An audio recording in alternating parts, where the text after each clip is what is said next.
So in this video, we break down the 10 biggest pain points that betrayed partners face. And it's important to realize that betrayed people, they're not crazy, right? We're not crazy. These are real trauma responses, and there are practical steps to help you feel grounded and steady again. So if you want a clear roadmap and a proven plan for healing that won't waste your time or your resources, visit us at healingbrokentrust.com. So Brad, let's talk about the 10 biggest pain points for betrayed partners after infidelity. Yeah, we struggled to narrow it down just to 10 because there's a lot more than this. Yeah. But these are probably the 10 most common, not in any particular order. But the first is the biggest pain point of the 10, the 10 biggest pain points. The first one is that usually the betrayed partner feels very unsafe with the person they used to trust most. So I used to trust you the most. Now I feel extremely unsafe with you. For the first time, I'm really afraid of you. Not for physical safety, but emotionally. What can you do to me? I know what you're capable of now. So if you've been betrayed and now you feel like you're living with a stranger, that's one of the most painful parts. The person who used to be your safe place now feels unpredictable. Like you don't know what's real anymore. And that's a common thing that people will say is like, they don't say these words, but it's like, basically they have shattered assumptions. They don't know what's real anymore. So their body's on high alert. They begin to feel stress, tension physically that they didn't feel before. They usually lose weight because they're not eating. They can't hold anything down. They're not sleeping. They can't relax. And so their mood switches usually. They're watching their spouse's mood, their partner's mood, like trying to read them. They're watching their phone, their routines. They're trying to, check what's different about you. What can I see that's going to tell me that you're up to no good or you're going to hurt me again? So their nervous system is scanning for danger, and they're trying to protect themselves from getting blindsided again. It's actually really painful, and a lot of people feel crazy because of that. Yeah. And this is in no particular order, but the second one is really needing the full truth and feeling betrayed by details later, right? It's that trickle truth that can re-traumatize. It can be re-traumatizing to you if you get new information over and over. You think you know what it is, and then you don't. And so it can be very scary. But one of the biggest pain points after betrayal is the desperate need to know what really happened, right? What really happened, what really went on. And your mind wants the full story because missing pieces make everything feel unsafe. Like you're standing on shaking ground, right? It's not steady, it's not consistent. And that's a real indicator of stress and struggle. And so when new details come out later, it can feel like being betrayed all over again. And it's not just the original behavior, it's the feeling that reality keeps changing, right? What I thought was true isn't true anymore. I know it's definitely not what it used to be, but every time I get something new, it's all over again. The triggering, it's just terrible. And so you can't trust what you're building on, and that's what it feels like because, the rug keeps being pulled out from underneath you. The foundation crumbles every time you get something new. Yeah. What's interesting, Morgan, is a lot of people who've been betrayed will say that process of what you just described actually hurts more than the initial discovery of infidelity, which you wouldn't think. Like you think like, okay, there's an affair. A lot of people have a mindset of like, okay, if you ever cheat on me, we're done. Right. We're hear that all the time. That's everybody kind of thinks that. Then it happens to you. That's where there's confusion because you're like, well, I still love you. Now I'm afraid of you. There's still good in you. I definitely don't trust you, but I didn't quit loving you right away. Right. And what you just described is really important because that can become a part of a negative cycle where the person who broke trust thinks that by not sharing details that they're actually helping the betrayed partner feel better. It's like, well, if I tell you this, it's going to make it worse for us and it's going to hurt you more. So let me not share this. Some of some things that may not be the worst, and I'll hold back some of these other details that might actually be the worst. And then when you find out these other details that were the worst, or maybe just other details, period, when you thought you already had the whole story, that ends up hurting people more than the initial discovery. Because now I'm hurting. Now I'm hurt. And I need you now in a way I didn't need you before, and it's very clear. But then you're hurting me. So what you just described is really important because that creates in some ways like a bigger injury. Mm-hmm. And at the very least, it feels like starting over again. And for people who've broken trust, it's very counterintuitive because it's like, well, I wouldn't want to know this. Like, I don't want to know these things that you're asking. And, you know, what's interesting too, Morgan, about that is that I've had spouses where both of them have been betrayed, like in the same year. They both were having their own separate affairs. It gets discovered, and then they both have different ideas about what they need to heal. Mm-hmm. One partner wants a lot of details. I need these questions answered. The other spouse is like, I don't want to know. I don't know anything. Why are you asking me all this? And so they really think like this, I don't want to know this stuff. You're asking for it. That's just going to make it worse. So they get into this almost like a mismatch on what's needed. It's like, well, I need this, and I'm projecting that onto you because I think that's what you need as well. But when we do that, and it's easy to do, we actually are shortchanging the healing process because the spouse asking for it feels like, yeah, you're not choosing me anymore. You're choosing them. You're still hiding. You're still playing games. You're still, you know, engaged in secrecy. So it's very counterintuitive. Yeah. And that's a common thing that people who've been unfaithful will need is like, I don't want to know this. Why are you asking me for it? Mm-hmm. And then they think, how much is too much? If I tell you this and you already know about one and there's like a second one from earlier in our marriage, or, you know, one that's even smaller than this, maybe even worse than this, but I already know what that's done. Right. What is this other thing going to do? Mm-hmm. And people think, okay, we're healing, quote unquote, we're healing. But then later they find out trickle truth and they actually feel just as hurt as they did by the initial discovery, even when it wasn't as bad of information. Right. You know, that's going to be obvious. They're going to feel pretty bad when it's equal to or worse information. But when it's like not even as bad information, people can feel just as or worse. It's very much, it's jarring. Yeah. And, you know, the next one, Morgan, and, you know, the third thing that betrayed partners really struggle with, that like feel deep pain around, is they get these intrusive thoughts and mental movies they can't turn off. Yes. So they will picture things, they will imagine things, they'll even see them together sexually, and they just can't turn that off. That's one of the biggest pain points. When I work with somebody who's been betrayed, I will help them through a process that helps them turn off those mental movies. That's actually really effective. Mm-hmm. So if you're struggling with that, that is a thing that you can do, where you can get help with that, and we can help you if you want to work with us. But they really struggle with those intrusive thoughts, mental movies, even sexual images that they can't turn off. Mm-hmm. And people who've been betrayed really can't stop thinking about that. So those images pop into their head.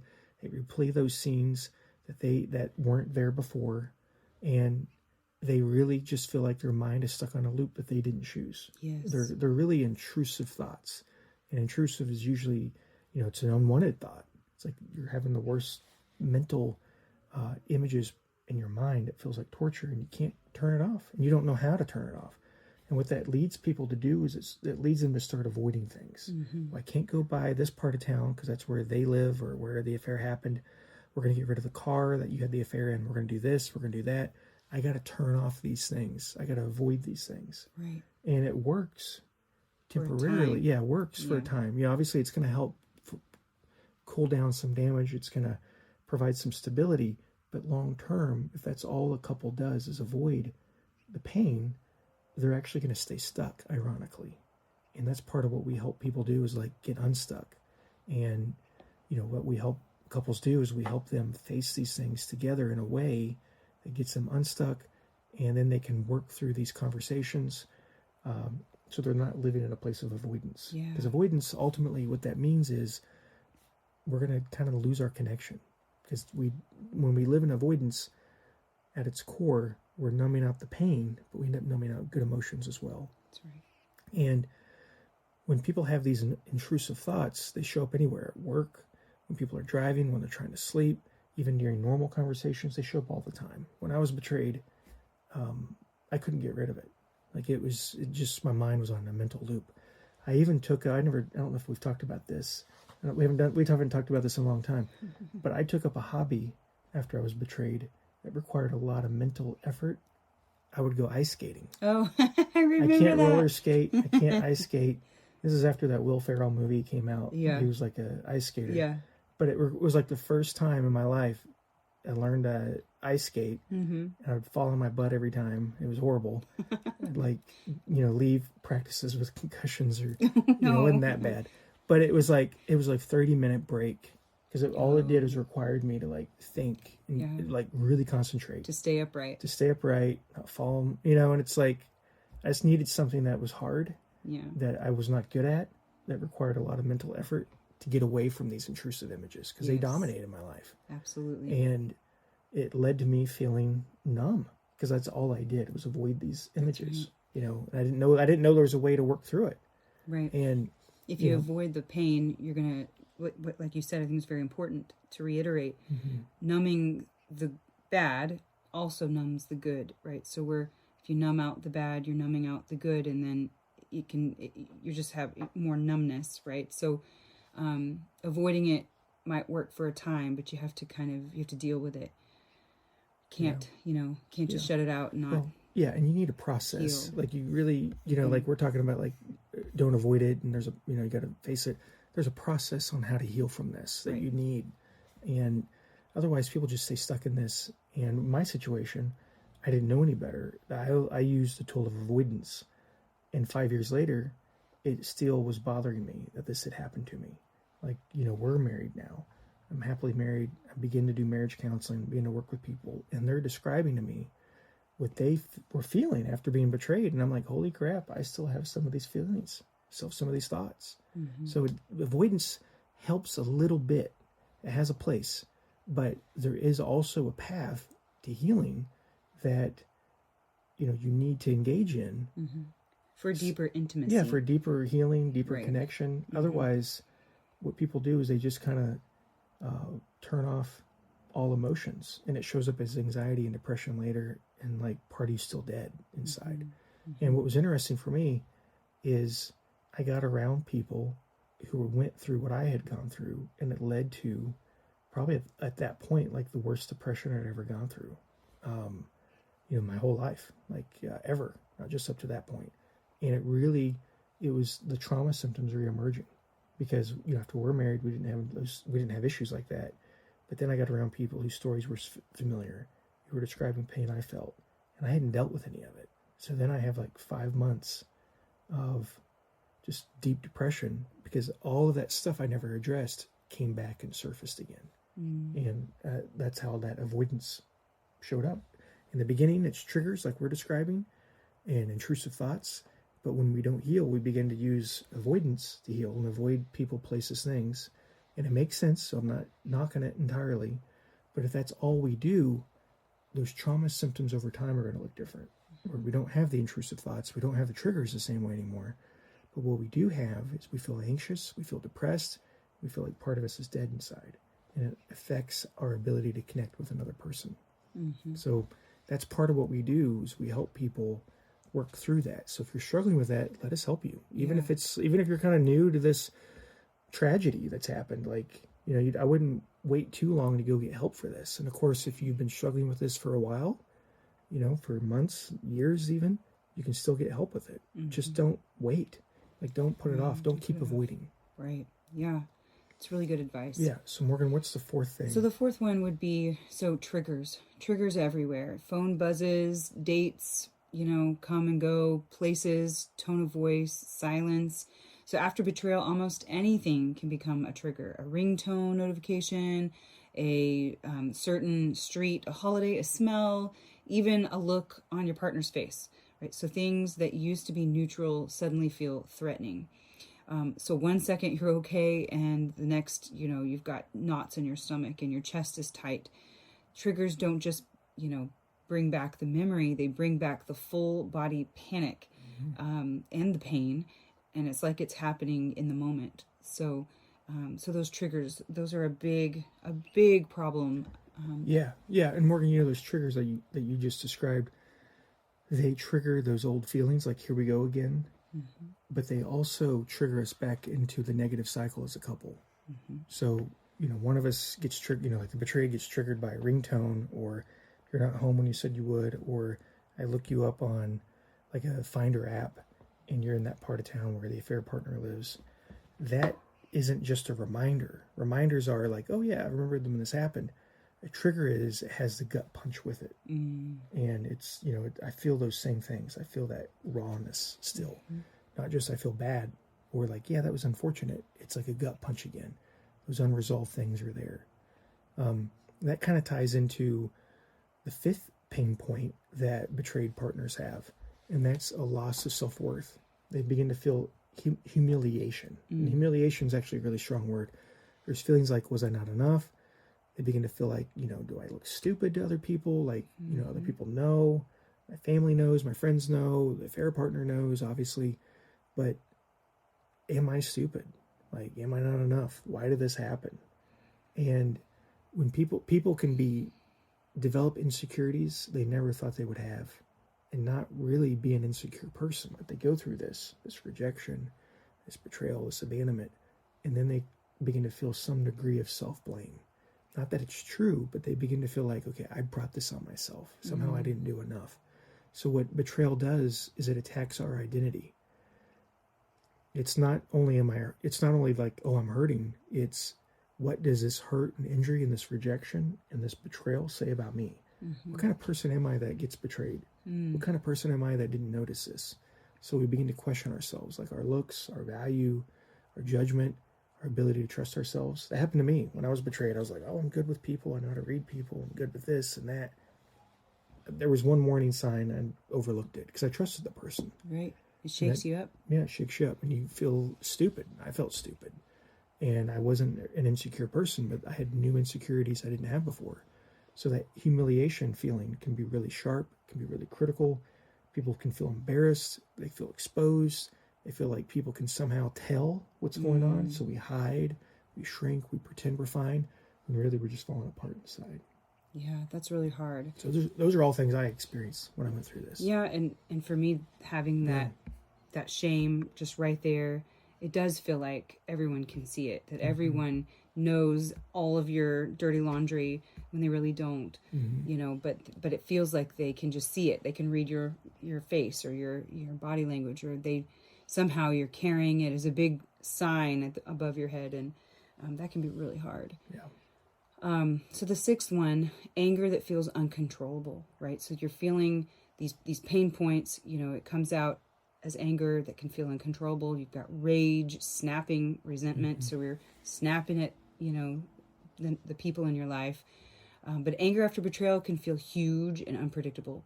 You might snap over small things, feel irritated all day long, or have moments of rage that scare you because they feel bigger than really who you are, right? So you're not an angry person and you're surprised at just how angry. They're overwhelming moments. It's overwhelming, yeah. Yeah, and sometimes it's not even about what's happening in that moment. It's really the buildup of shock or unfairness and pain that keeps spilling over, in your day-to-day. So especially when you feel unheard or dismissed or alone in your pain. And so those are really important. So that anger can be a big problem, a big point. Yeah, exactly. Yeah. And Morgan, part of that anger that can be there is really we're grieving. And that's the seventh pain point that betrayed partners have. It's evidence of it, yeah. Yeah, there's grief, which, grief for the relationship they thought they had. So they're mourning like the old us. Mm-hmm. Like sometimes you'll hear people say like, okay, you've been betrayed. Now we can work on marriage 2.0. I've heard a lot of people say, well, I still want marriage 1.0. Mm-hmm. I don't want marriage 2.0. I don't want to go through this process. I want old us back. Mm-hmm. And so there's a real deep grief that comes with betrayal that people don't always expect. Like you expect like, okay, we're going to be angry. Yeah, you might be hurt if you find out, but they don't expect this lingering sadness, right, this grieving process that's going to be there. So they're not only are they grieving for what happened to them, what their spouse did, the betrayal they did, they're also grieving for the relationship that they had and the person they thought their spouse was. They thought you were this person. I've met so many people where their spouse, it's not even necessarily infidelity, but their spouse did something that was really bad. Something that, like not anything to get arrested or anything like that, but just something really bad. And they are so shocked. Like, how could you do this? This is devastating. And they feel destroyed by that. They're grieving. Right. Because they're like, who are you? I thought you were this person that I respected and had this high respect for, that kind of thing. And so for people who've been betrayed, the past can start to feel confusing. Like the good times don't mean what they thought they meant. And sometimes this grief is like, what did, especially like whatever time frame the affair happened on, like if it happened 30 years ago, and then they just find out, they're like, this whole 30 years has been a lie. Oh, gosh. Or it's like the affair happened for 6 months or 3 years. This whole 3 years, this whole time frame has been a lie. Right. So that's a part of their grieving. And, like those good years don't actually mean what they thought it meant. Like the trip we were on don't actually mean what we thought it meant. And, and again, for the future, like the future that they pictured together, like us as grandparents, us traveling when we're retired, all these things, these plans, the security of growing old together, all of that feels stolen from them. Mm-hmm. And there's real grief about this. And people who are on the outside don't really understand it. They feel like you should be angry and you should leave. Mm-hmm. So if you want to talk to somebody about this, even therapists, they're not really supportive. They're like, well, why haven't you left? Like as if leaving is going to stop the pain. Yeah, right. well, it's like as if it's going to stop the pain, as if it's going to stop the grieving, as if it's going to make everything okay. Or it's going to change the future somehow magically where you're able to be intimate with another person or something like that. Yeah. And it's just not that. It's not that way. Like your whole 30 years, your whole life, your marriage is totally not what you thought it was. It shakes you up big time. Exactly. Yeah. Do you want to do the eighth one? Yeah. The eighth pain point for betrayed partners is they really they are faced now with hard choices that don't have any good answers. So there's the idea of like stay and leave. Do we separate? Do we not separate when we try to heal this or work on it? What do boundaries look like? Yeah, what do boundaries look like? They're faced with things that they never thought they were going to face. When we marry somebody that we consider to be strong and wise, somebody that has admirable traits that we like, that's maybe different than us. Maybe we have similar values, that kind of thing, similar perspective on the world. But I'm marrying somebody that I ultimately trust, that I don't think is going to do this. Right. Even if we went through it before, I think like, okay, you're going to be different. Right. So I'm going to marry you. Right. And then, they go through this. Now they're faced with all these hard choices. So betrayal often forces choices we never wanted to make. We never wanted to be confronted or have to make. Those questions are things like we kind of already mentioned, like stay or go, separate. Do we try again? Do I tell people? Do I need to keep this private? Do I need to set boundaries? Mm-hmm. Like, and if I do, am I going to be, accused of being controlling, which is maybe how you felt I was, or I didn't care. Like, how do I show up? Is that going to push you away? If I stand back a little, is that going to lead you to feel like you did, why you think you had the affair was like I wasn't enough or I was too much? None of that feels good at all. Yeah, none of those options feel good. So nobody wants to confront these things. And it can feel like you're choosing between two kinds of pain, and you're expected to decide while you're still in shock, exhausted, and emotionally wrecked.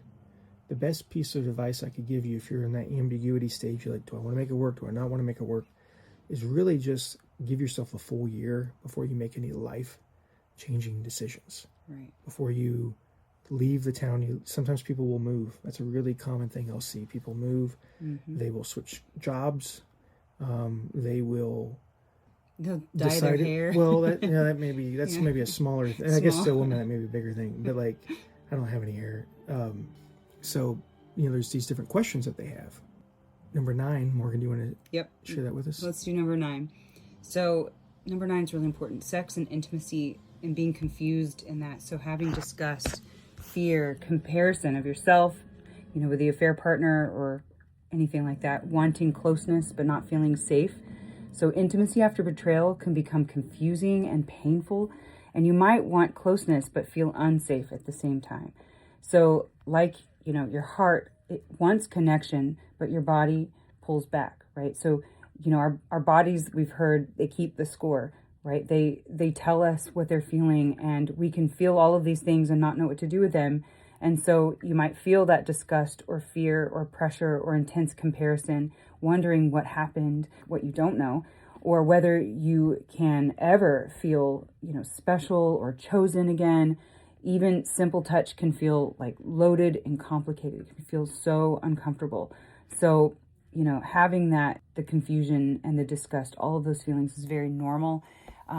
It's definitely a pain point because, sometimes our partner might not mean to, but they can pressure us into having that intimacy before we're ready. And you may not really fully understand why you don't feel the comfort like you once had. Maybe you do, sometimes it seems logical, but then it doesn't at the same time, right? So that sex and intimacy piece is so difficult and so painful, especially when parts of us do want intimacy where parts of us don't.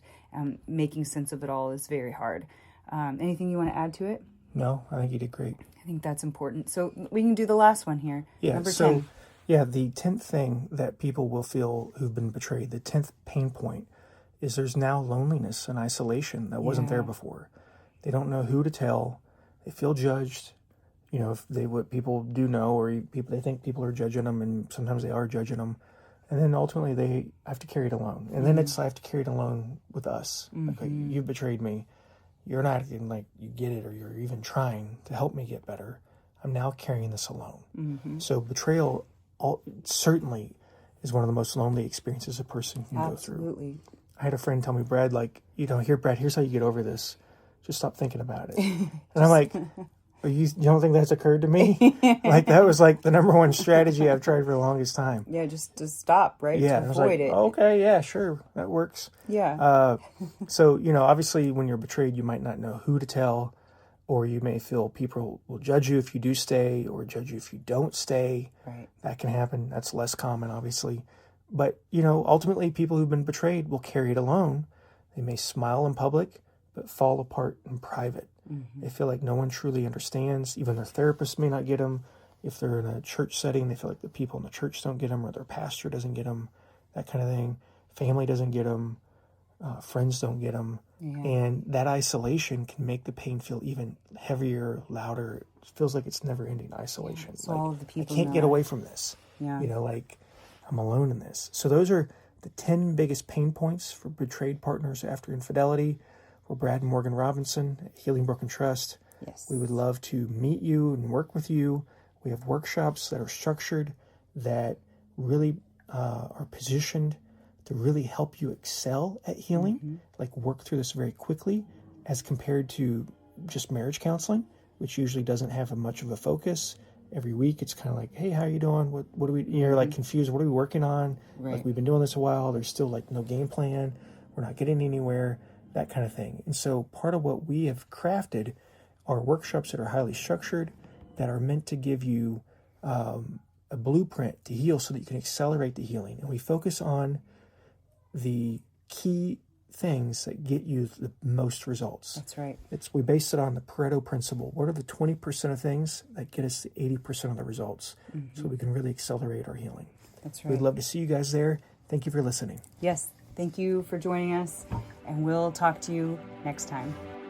Have you been wondering how to break free from the affair once and for all? Now's the time to take back your life, your emotions, find happiness, joy, and fulfillment with your marriage. HealingBrokenTrust.com is the place where you can find resources to take the healing journey to the next level. You'll find incredible resources for every stage of your affair recovery journey. Connect with our team of qualified affair recovery therapists who stay current with the ever-growing, ever-changing affair recovery research that's available to help you heal wherever you are in the process. Take our home study course focused on helping you communicate and express yourself in a way that gets you what you want. You can also book an incredible one-on-one intensive retreat where instead of dragging out the pain over months or years, you can condense the time it takes to heal in just a matter of days using scientifically proven methods that work to help couples lower their guard,